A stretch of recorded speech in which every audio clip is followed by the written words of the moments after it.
Olá, tudo bem? Eu sou a Alessandra Petralha e esse aqui é o Meio Explica, o novo programa do Meio que promete descomplicar e esclarecer questões do nosso dia a dia. E nesse primeiro vídeo eu vou falar sobre os votos nulos, afinal estamos aí em período eleitoral. Tem muita gente dizendo que eles teriam um potencial de cancelar uma eleição, mas olha, isso não é verdade e eu vou te explicar o porquê.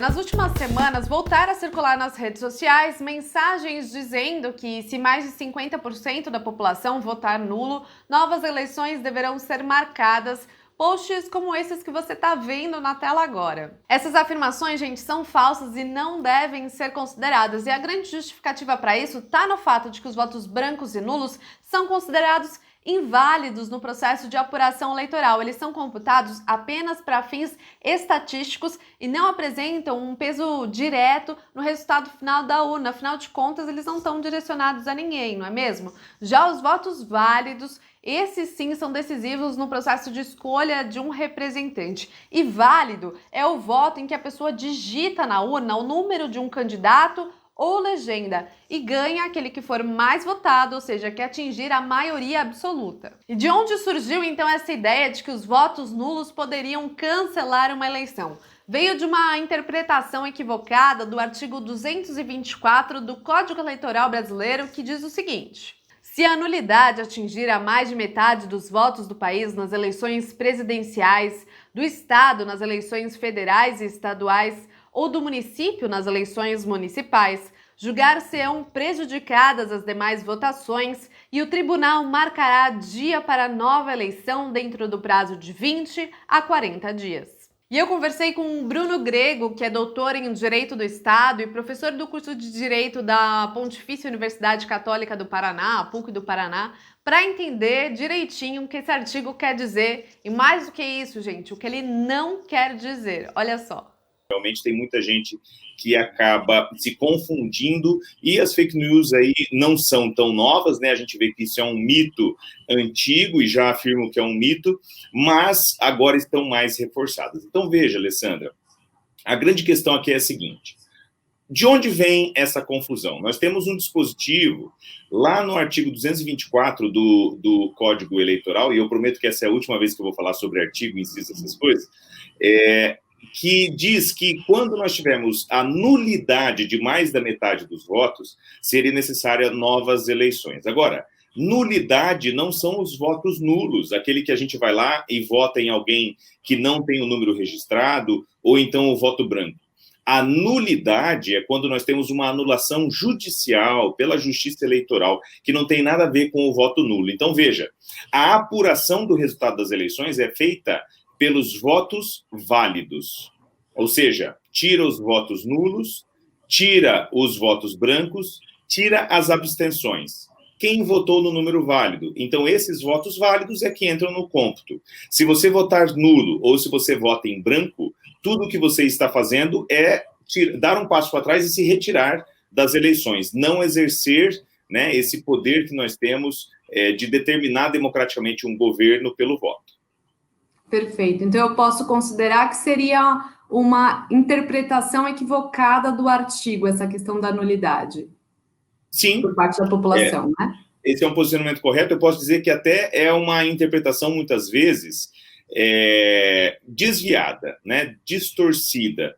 Eu não vou dizer que tem somente um erro, mas muitas vezes tem até uma intenção por trás disso. Então, em matéria de eleições, em matéria do jogo eleitoral, né, nós temos muita política, que é a busca pelo melhor, mas nós também temos a politicagem, que é o uso do instrumento político para intenções egoísticas, né? E aí, nesse caso, quando você começa a levantar muito essa história de que o voto nulo, ele anula as eleições, na verdade, você está querendo fazer com que as pessoas que estão contrárias ao status quo, contrárias à situação atual, que é quem se sente, né, com essa necessidade de anular a eleição, não votem.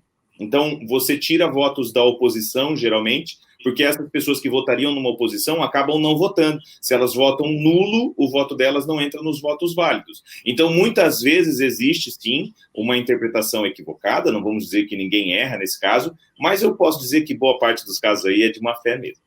E eu aproveitei o papo com o professor de Direito da PUC para esclarecer um outro boato comum em tempos de eleição e que diz respeito aos votos brancos. Provavelmente você já deve ter ouvido alguém dizer que os votos brancos são direcionados para os candidatos que estão na frente na disputa eleitoral. E tá aí outra afirmação falsa. E essa história tem um pé no passado, na época em que o voto era feito em cédulas de papel, como essas que você está vendo na tela agora, porque ao deixar a cédula em branco, uma pessoa que tivesse acesso a esse material poderia ir lá e assinalar um nome por você. E isso, gente, é fraude eleitoral. Antigamente, na época do voto em cédula, você poderia ter fraudes. Isso não é o mecanismo normal, seria uma fraude. Mas poderia acontecer excepcionalmente de uma das pessoas que está ali na apuração, na contagem dos votos, ver uma cédula em branco e assiná-la aquela cédula para um candidato específico. Numa eventual recontagem, você vai ver que, na verdade, aquele voto foi para aquela pessoa, porque se a cédula estava em branco, está no nome de quem está. Do mesmo modo, tinha muita gente que anulava voto, marcando mais de uma posição, isso escondido. Então, veja, na época do voto impresso, do voto escrito, né, em cédula, isso era algo possível. Hoje em dia, não, né? Porque o voto em branco ele é registrado como um voto inválido. Então, ele não está nos votos válidos. O voto que vai para uma pessoa que talvez você não tenha votado é o voto de legenda. Então, agora nós temos eleições para prefeito, né? Claro, estamos no segundo turno, mas o nosso ouvinte, o nosso espectador está vendo aí que teve uma eleição do primeiro turno em que teve um voto para prefeito e um voto para vereador. Digamos que eu tenha votado para o prefeito o candidato 99. E aí, para vereador, em vez de eu votar 99.123, que seria um dos candidatos, eu voto 99 e entra. Quando eu voto esse 99 e entra, estou votando para a legenda, e aí esse voto vai para o mais votado daquele partido, porque agora não tem mais coligações nas eleições proporcionais, né? Mas, de fato, o voto branco também não tem esse efeito. Dois grandes mitos aí em relação ao voto branco e ao voto nulo. Perfeito. E eu poderia considerar, então, que os votos brancos e nulos, de certa forma, eles se equivalem em termos de validade, né? Os dois não são considerados válidos, então, no processo eleitoral.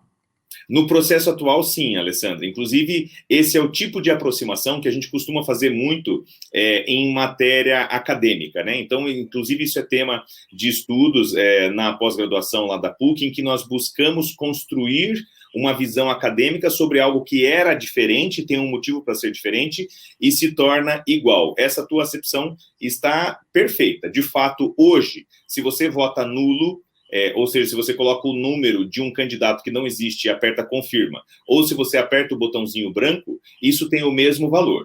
O voto nulo e o voto branco, na verdade o voto nulo sempre existirá, né? O voto branco, ele é algo que é uma reminiscência histórica, né? Então vem da nossa história o fato de que antigamente você poderia votar em branco e hoje você tem um botão para o voto branco, né? E isso leva as pessoas a muitas confusões. Isso costuma ser um problema.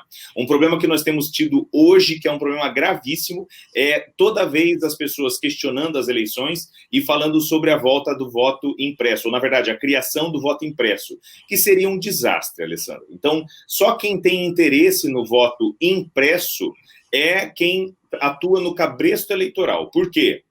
Não existe possibilidade mais forte de você comprar votos do que se você tiver um comprovante impresso que a pessoa leva embora. Por quê? Se a pessoa tem um comprovante impresso, você está acabando com o segredo, o sigilo do voto, e aquele candidato que ele força as pessoas a votarem nele, ou então que ele compra votos, ele vai comprar voto com recibo. Então, só é do interesse o voto nulo de quem tem interesse em fraudar eleições. Né? De quem tem o interesse em ter uma eleição limpa, nunca vai defender o voto impresso. Claro que tem muita gente que entende que o voto impresso seria uma boa solução. E aí que entra uma iniciativa tão bacana quanto essa aqui de vocês, de esclarecer para o público em geral os motivos pelos quais alguns institutos, né, algumas questões específicas da vida existem.